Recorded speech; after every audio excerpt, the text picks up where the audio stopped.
Hello everybody, and welcome back to Fandom Sage Powers, where we discuss comics and comic characters and, a little this, a little that.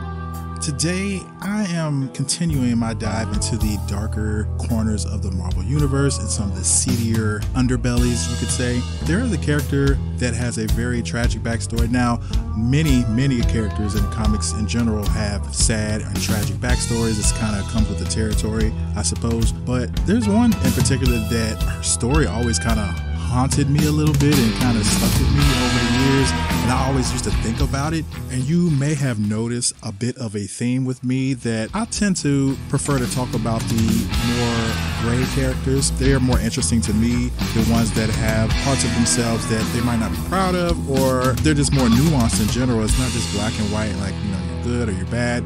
People make mistakes and people do things against their better judgment in moments of weakness, and circumstances happen that make you do certain things in other circumstances you would not have done the same. And this is the situation that arose with Lucia Callasantos, otherwise known as Feral. We're going to dive in, so buckle up, it's going to get a little dark. Lucia Callasantos grew up in New York, in a rough part of New York, in tenement apartments with three of her siblings, her mother and father. She had an older sister named Lucia and two younger siblings, Mateo and Carolina. They were poor, you could say. They struggled a bit, but they seemed like a pretty normal family on the outside. However, Maria was a burgeoning mutant at this time, as was her older sister, Lucia. These gifts they did not quite understand yet, but being a teenage girl and the type of mutancy that they had developed was called a feral mutancy.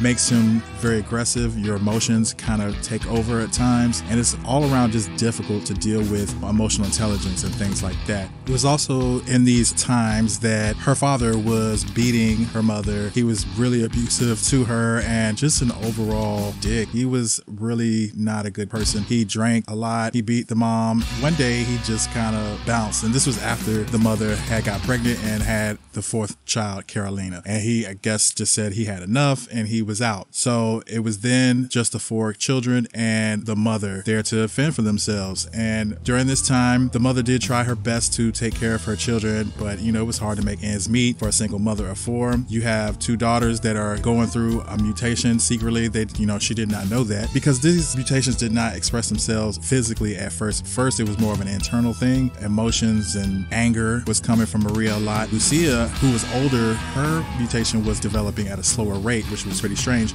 She would lock herself in her room at days at a time. She didn't want to come out.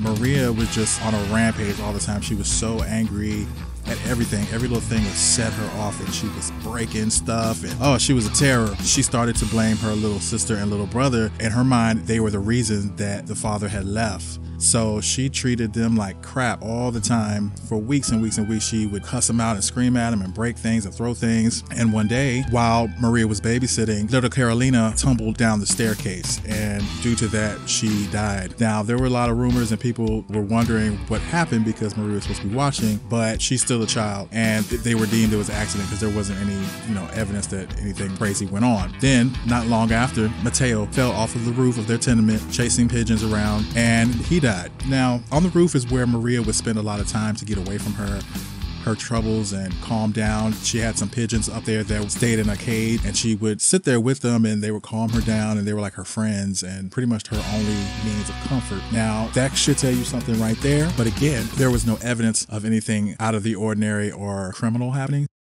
The mother ended up meeting a man named Harry Bellinger. Now, Harry Bellinger and the mother, they kind of hit it off. I'm sure the mom was just happy to have some help around, but it turns out this guy, he won't no good. He won't hardly shit either. He was an alcoholic, and he liked Michael Caine. He was a heavy Michael Caine user. My God, I'm good. And ended up getting the mama. She's strung out too. So now you have this terrible stepfather that's on Michael Caine and starting to touch these two girls that are here. Now, around this time, Maria and Lucia's mutations have started to physically present themselves. And again, Maria much faster than her older sister. Mr. Bellinger was pushing up on Lucia, the older sister. When Maria saw what was going on, she lost it. She went completely berserk. Her strength kicked in, her adrenals. And these feral mutants, this is what happens when they get an overload of emotion. They go into a berserker rage. They see red. They can't control it. And at this time, we are seeing that Lucia and Maria are allanthropic, which is the opposite or analog to lycanthropic, which means they're a werecat. They have feline properties, feline attributes, claws, smell, sight, reflexes, agility, strength. And Maria is quite the formidable opponent, and she tears into Mr. Bellinger. She tore his ass up. She shredded him like pulled pork. She rips him, flashes him, she rips his flesh, she scratches his face off, she kills him dead. So Lucia is horrified at this, but you know, her sister did that to protect her, and you know, understanding kind of they're going through the same thing, she helps hide the body. She didn't really agree with what happened, but you know, what are you going to do? The mother, you know, gets home, and it doesn't take her long to kind of suss out what happened. She didn't even really have to investigate, because I feel like she knew. She was already strung out. She was more mad about not being able to get some drugs than the man being missing or dead. She knew Maria had done it, so she wanted to punish her. So she went up to their roof and she went to her pigeon friends and she chopped them all up. She killed them. She wanted to hurt her like she had, you know, been hurt by her daughter. Now, this is where she messed up. You in danger, girl. Because Maria had just finished really getting her first blood and she was still close to that edge. So she tipped right back into that berserker rage. She went right back in there and she didn't come out again till her mama was potted meat. She killed her mama, she tore her up. That was it for her. And now this time, Maria and Lucia are the only two members of the Callasantos family left. And they decide they cannot stay there in this apartment. They cannot be around. There's been too much funny stuff, too much death and missing people and drugs and alcohol. They just wanted to get away. So they ended up moving into the tunnels of New York, into the Morlock community.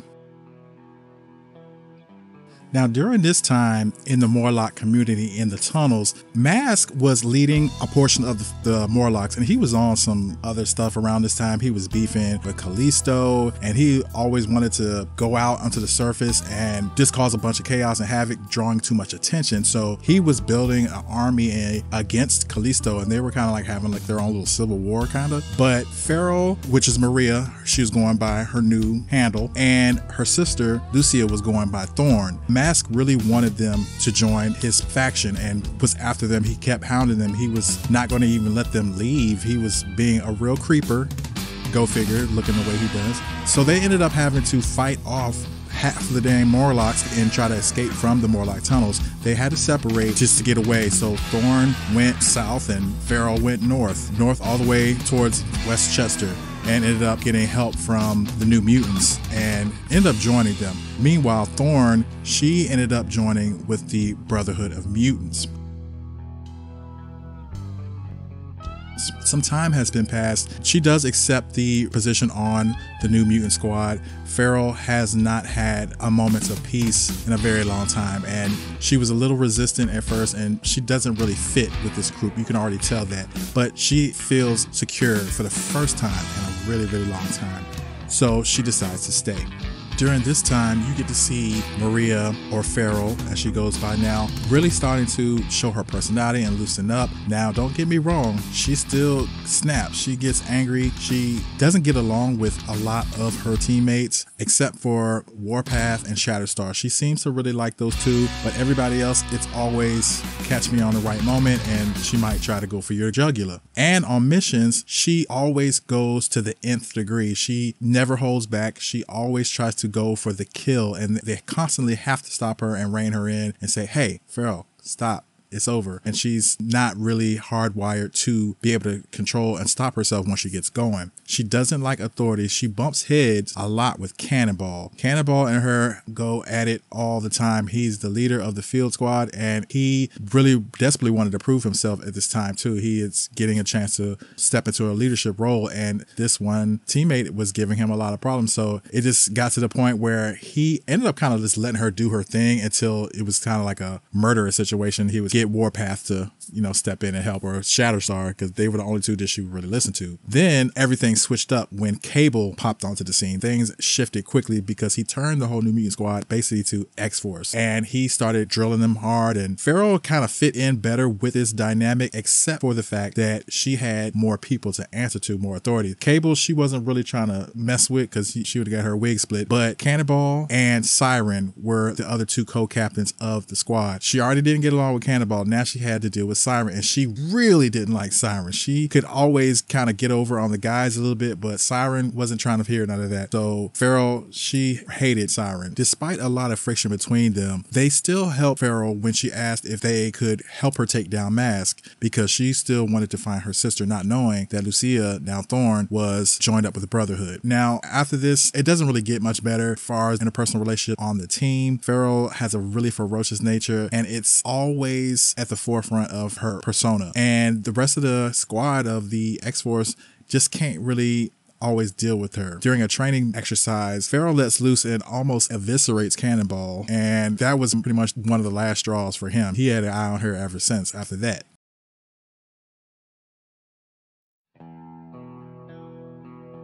Everything starts to come to a head when X-Force comes into conflict with the MLF, or the Mutant Liberation Front. Now, the Mutant Liberation Front is comprised of a bunch of mutants who are basically doing terrorist acts because they're sick and tired of it. They're somewhere in between the Brotherhood and the X-Force team, but they do terrorist acts and blow up stuff and kidnap people. But Feral is pretty much tempted to join them by the MLF's leader, Rainfire, who is the clone of Sunfire. It's really weird. Anyway, so he pretty much tells her he would never hold her back. He wants her to be beautiful and free and rip flesh. And if she wants to chew ass, you can chew ass. So she likes the way all this sounds, the propaganda. So she pretty much betrays her team and helps the MLF when her squad, X-Force, tries to stop them from kidnapping Henry Peter Gyrick. Henry Peter Gyrick is a piece of crap, by the way. But, they still try to protect him. Feral, in the heat of the moment, switches sides, defects, tries to kill Guy, but Cable was able to stop her just in time. And then she ended up leaving, escaping with the Mutant Liberation Force. Now, they weren't totally shocked that she did this or mad. They were a little confused, her squad, but they really didn't harbor any ill will towards her. They just really wanted to know what was going on with Feral. She did reappear to confront her sister when her sister was supposedly captured by the police. Now, this was all a setup, little did she know. Cannonball was also involved, and him and Lucia managed to get Feral to expose herself for the murder of Harry Bellinger and her mother. Now, when she found out that she was getting caught up in a little trap, oh man, she really let her mask down, and she was so angry. She was completely enraged and is in the berserker mode. Now, Cannonball did not want to hurt her. He tried to hold off, but she was getting a little out of hand and was trying to kill him, and the officer was in danger that was there, so he had to take her down. During this moment of her getting subdued, she tried to escape. She wanted to get away. She confesses to killing Bellinger, her mom, and both her little brother and sister. So it was pretty shocking. I remember feeling like, wow, my heart really sank at that, and it felt like I still felt pity for her, and I felt like she couldn't really help it. A lot of things that were going on with her, she didn't have the resources to deal with it. But man, what a darkness to carry around with you for so long. And she went to prison. She was arrested and she was imprisoned, and there she stayed until the next bad thing happened to her.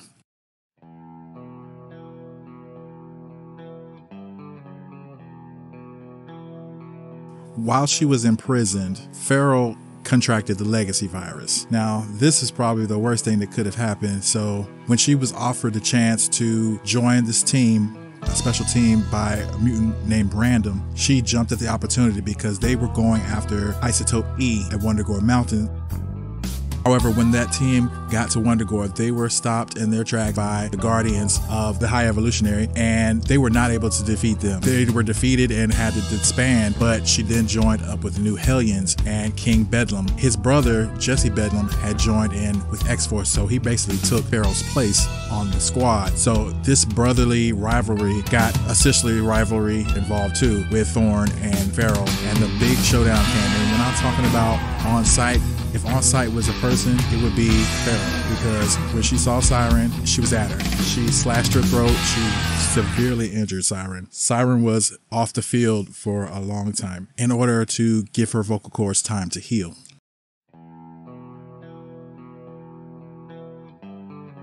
After a time and figuring out that she wasn't going to die from the legacy virus anymore, Feral took a long, hard look at her life and really began to reevaluate some of the choices she had made. She's older and a little bit more mature, and she took a chance and reached out to Charles Xavier for help.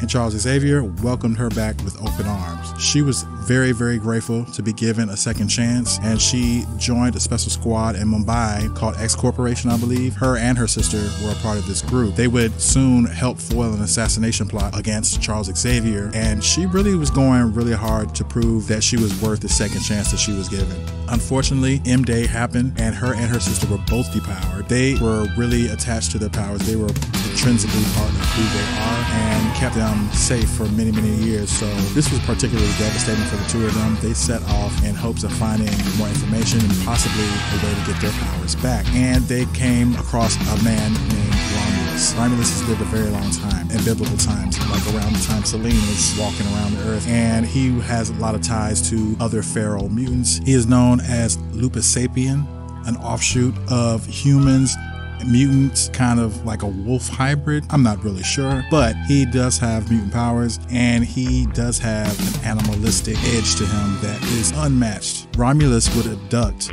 Feral and her sister Thorn and subject them to some sort of experiment he was doing. When they regained consciousness, they found that they had reverted back to their feline werecat visage. Failed to realize, however, is that their X gene still was not active. They were merely transformed on the outside, cosmetically, to look the way they did by Romulus. This meant that they did not have their enhanced senses, speed, reflexes, agility, no enhanced healing. They were basically cosplay versions of themselves. So, as they were hunting down Sabretooth with Wolverine, Feral was cornered and tried to fight off Sabretooth by herself. And Sabretooth, in the state he was in, he was out of his mind, he was rabid, and he kills her. Feral does return to the comic pages several times, once as a ghost and of course being resurrected in the Age of Krakoa.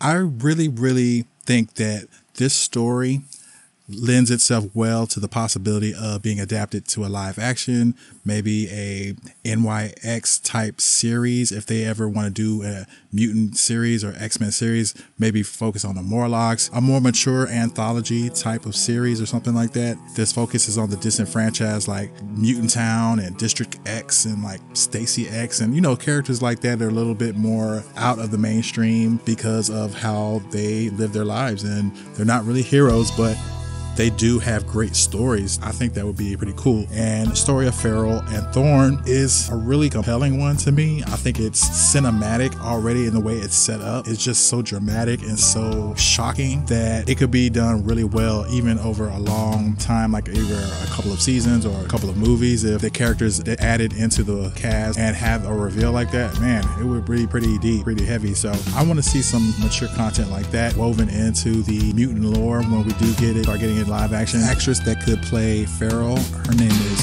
Odessa Azion. You might know her from The Grand Army or from the reboot of Hellraiser. I just think she has like such a magnetic look, and she's got this feral, almost wild energy about her. Like she looks like trouble, but you still can't help but want to get up close to it. I just love the way I love her vibe. I like everything about her. Now, as far as Thorn, Adria Arjona, who you might recognize from Pacific Rim, Morbius, I believe. So she's not a stranger to sci-fi and comic book world. She was fantastic in Andor. That's where I was drawn to her, and I was totally taken under her spell. She's very compelling and very strong and very beautiful. So I think these two girls, these two women, excuse me, together would be a great sisterly pair. If anybody else has an idea of who you think could pull off playing such feral mutants, drop them in the comment section below. I want to know your opinion. Thank you again for coming back to listen while I ramble on like I know some things. And please like, subscribe, and share. And I will see you on the next video.